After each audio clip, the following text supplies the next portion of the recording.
Morning friends, my self Jyoti Gupta, assistant professor, government college Kharkhara. तो आज का हमारा जो टॉपिक है वो है स्पेशल डिस्ट्रीब्यूशन ऑफ कॉटन, कि कॉटन क्रॉप्स कहाँ कहाँ पर ग्रोथ की जाती है। तो सबसे पहले हमें क्या पता होना चाहिए, इसका इंट्रोडक्शंस क्या होती है कॉटन। तो कॉटन जो है, जो कपास है, वो एक ट्रॉपिकल की क्रॉप है और इन इंडिया में और हमारे भारत में इसको एज ए खरीफ क्रॉप के रूप में जाना जाता है। ठीक है। और जो कॉटन है उसको किंग ऑफ फाइबर्स भी कहा जाता है और ये बहुत इंपॉर्टेंट फाइबर है, मोस्ट टेक्सटाइल फाइबर है पूरे वर्ल्ड में। और जो कॉटन का प्लांट है वो बिलोंग करता है to the family of Gossypium से। और कॉटन की जो कल्टीवेटेड है वो 5000 साल पुरानी है। कॉटन जो है, कपास जो है, एक वेजिटेबल फाइबर है जो हमारे चारों तरफ कॉटन के प्लांट से हमें मिलती है। कॉटन जो है या कपास है वो एक इंडिपेंडेंटली डोमेस्टिक है, क्रॉप है आज के संसार में और न्यू दोनों ही वर्ड्स में ये क्या है, डोमेस्टिक, इंडिपेंडेंटली डोमेस्टिक क्रॉप है। तो ये था हमारा एक छोटा सा इसके बारे में क्रॉप्स के, कि जो कपास है एक यूनिवर्सल फाइबर है। कि वनस्पति से जितने भी हमें औद्योगिक रेशेदार उत्पाद प्राप्त होते हैं उनमें जो कॉटन है वो सर्वोपरि है।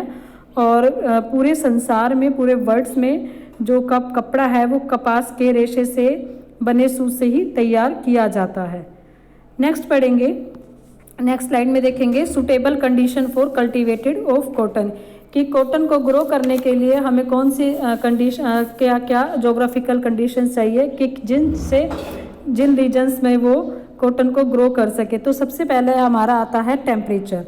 तो कॉटन को जो ग्रोथ है वो आपके ट्रॉपिकल और सब ट्रॉपिकल्स के जितने भी वार्म ह्यूमिड क्लाइमेट जहाँ पर भी पाई जाती है वहाँ पर कॉटन का ग्रो इजीली हो जाता है। तो इसके लिए जो हमारा एनुअल जो टेम्परेचर की रिक्वायरमेंट है कॉटन को ग्रो करने के लिए वो है हमारी 20 डिग्री सेल्सियस से 28 डिग्री सेल्सियस के बीच में क्या होना चाहिए, हमारा तापमान होना चाहिए। और इक्वेटेबल टेम्परेचर जो तापमान है वो इक्वल होना चाहिए पूरे जब तक ये फसल ग्रो करती है। And bright sunshine in desirable, और चमकीली धूप होनी चाहिए इसको ग्रो करने के लिए। चमकीली धूप जो है वो कपास के लिए बहुत ही लाभदायक होती है। और जो फ्रोस्ट है, पाला है, इस पौधे के लिए क्या माना जाता है, इसका शत्रु माना जाता है। तो इसके लिए जो टेम्परेचर क्या है 20 डिग्री सेल्सियस से 28 डिग्री सेल्सियस के बीच में हमारा चाहिए। और कपास के लिए जो वर्ष में 200 दिन जो है वो पाला रहित होने चाहिए ताकि उसकी फसल क्या कर सके, अच्छे से ग्रो कर सके। नेक्स्ट है हमारा इसका फैक्टर जो बता के क्या चाहिए हमें, रेनफॉल की वर्षा। तो कपास की खेती के लिए हमें 55 सेंटीमीटर से 100 सेंटीमीटर जो सेंटीमीटर वर्षा है वो पर्याप्त होती है। और लेकिन जो वर्षा है वो थोड़े दिनों के अंतराल पर होनी चाहिए। और जो कॉटन की फसल है उसके पौधों की जड़ों में पानी नहीं रुकना चाहिए, क्योंकि अगर पानी रुकेगा तो वो क्या होने लग जाती है, गलने लग जाती है। और कॉटन को पकते समय हमारा शुष्क मौसम ज़रूरी है, वरना जो कपास का रंग है और जो चमक है दोनों ही क्या हो जाते हैं, ख़त्म हो जाते हैं। तो जो गर्म दिनों और शीतल रातों में, मतलब कि दिन तो हो गर्म और शीतल रात में कपास का जो फूल है वो और रेशा है वो बढ़िया बनता है। इस कारण से क्या है कि जो आपकी जो गर्म जलवायु के जितने भी आपके इरिगेशन के जो क्षेत्र हैं वहाँ पर कपास इजीली ग्रो कर पाती है। उसके बाद थर्ड फैक्टर आता है हमारा सोइल का, कि कपास के लिए हमें अनेक प्रकार की मिट्टी में पैदा हो सकता है, लेकिन जो आपकी चीका प्रधान दोमट मिट्टी है वो अपने अंदर क्या कर सकती है, वाटर को लॉन्ग समय तक रिटेन कर सकती है, मतलब कि नमी को सोख सकती है, सोख सके, इसलिए कपास के लिए वो क्या होती है, सर्वश्रेष्ठ मानी जाती है। इसके अलावा दक्षिणी भारत की जो लावा निर्मित काली मिट्टी है वो भी इस कपास के लिए सबसे अच्छी मानी जाती है। और उस मिट्टी में चूने का अंश उपज को बढ़ाने के लिए क्या होता है, लाभदायक भी होता है।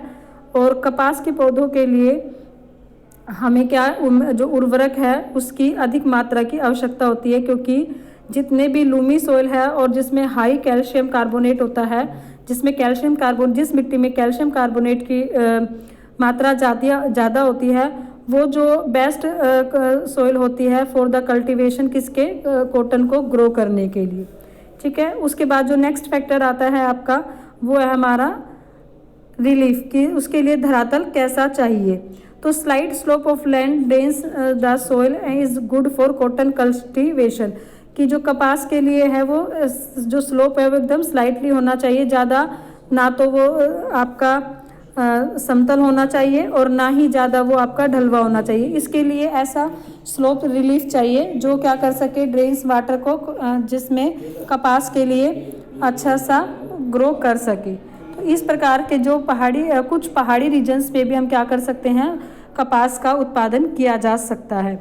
उसके बाद जो नेक्स्ट आता है लेबर कि कॉटन के लिए हमें जितना भी काम करना होता है लेबर कल्टीवेशन के लिए, तो सारा काम क्या किया जाता है वो हमारा हाथों से किया जाता है। अगर आपकी कपास के लिए अगर आप बीज बो रहे हैं और उसके बाद उसमें से जब वो फसल तक पककर तैयार हो जाती है तो क्या होता है, उसको उसमें से रेशे को निकालने के लिए हमें चीप मतलब कि सस्ते श्रम की क्या होती है, आवश्यकता होती है। और लार्ज मतलब कि सस्ते श्रम के साथ साथ हमें लार्ज अमाउंट में हमें श्रम क्या होता है, चाहिए होता है। उसके बाद नेक्स्ट आता है हमारे कैपिटल, कितना पैसा लगाना है, क्योंकि आज के टाइम में मोस्ट ऑफ द जो वर्क होता है वो मैकेनाइज्ड काम किया जाता है। तो इसके लिए हमें जो काफ़ी मात्रा में कैपिटल पैसे की आवश्यकता होती है, चाहे हम उसको मशीनरी को खरीदने के लिए या आप उर्वरक पेस्टिसाइड्स खरीद रहे उर्वरक को उसको बीमारी अगर कोई लग गया है तो उसको दूर करने के लिए, और उर्वरकों को भी फर्टिलाइजर्स को भी खरीदने के लिए हमें क्या आती है,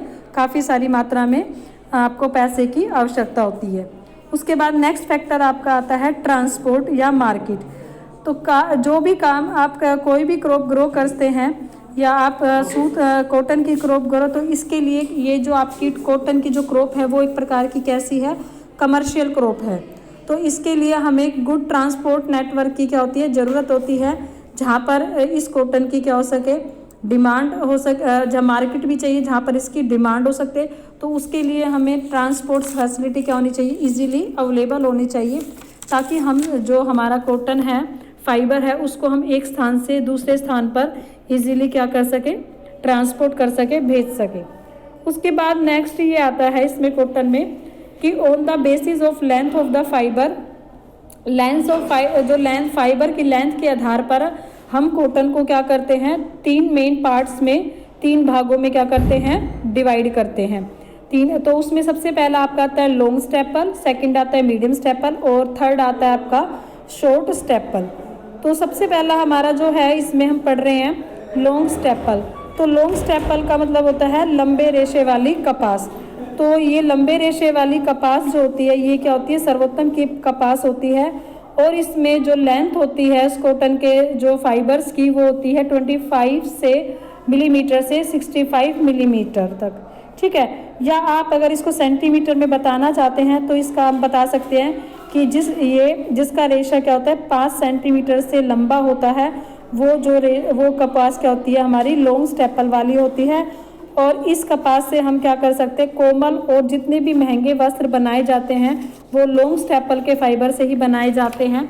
और अधिकतर ऐसी कपास जो होती है वो आपके तटीय प्रदेशों में ही क्या होती है, मिलती है, जिसमें आप बता सकते हैं कि सूडान है, यूएसए है, पेरू है, इजिप्ट, ये ऐसे उदाहरण हैं जहाँ पर कौन सी लॉन्ग स्टेपल की फाइबर्स की क्या मिलती है, कपास का और प्रोडक्शन किया जाता है। उसके बाद आपका आता है मीडियम स्टेपल। मीडियम स्टेपल में आप देखेंगे कि मध्यम रेशम वाली कपास। तो इस प्रकार की जो अब इसको हम मीडियम स्टेपल वाली जो रेशा फाइबर्स है उसको हम अमेरिकन कॉटन्स भी कह सकते हैं, अपलैंड अमेरिकन कॉटन भी कह सकते हैं, क्योंकि जो इसका जो रेशा होगा वो होगा 15 मिलीमीटर से 35 मिलीमीटर के बीच में इसका रेशा होगा। अगर आप सेंटीमीटर में इसको मेज़रमेंट करते हैं तो ये 2.5 सेंटीमीटर से 5 सेंटीमीटर के बीच का इसका कपास का रेशा होता है।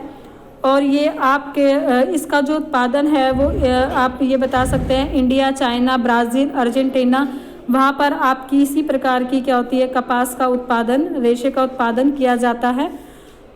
और इसे कई बार इसे इजिप्टियन कॉटन भी कहते हैं, क्योंकि ये आपके इसका जो कई बार रेशा है वो 2.5 से 3 तक भी चला जाता है। तो मैक्सिमम जो वैरायटीज़ का जो फाइबर होता है वो आपके मीडियम स्टेपल का ही मिलता है। और थर्ड आपका आता है शॉर्ट स्टेपल।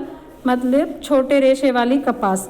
तो इस कपास का जो रेशा होता है वो 8 मिलीमीटर से 25 मिलीमीटर का होता है। अगर आप सेंटीमीटर में इसको मेज़रमेंट कर रहे हैं तो इसका जो रेशा होगा वो 2.5 सेंटीमीटर से क्या होता है, छोटा होता है। और इसका प्रयोग घटिया किस्म के जितने भी वस्त्र होते हैं उसका निर्माण आपके शॉर्ट स्टेपल से ही किया जाता है।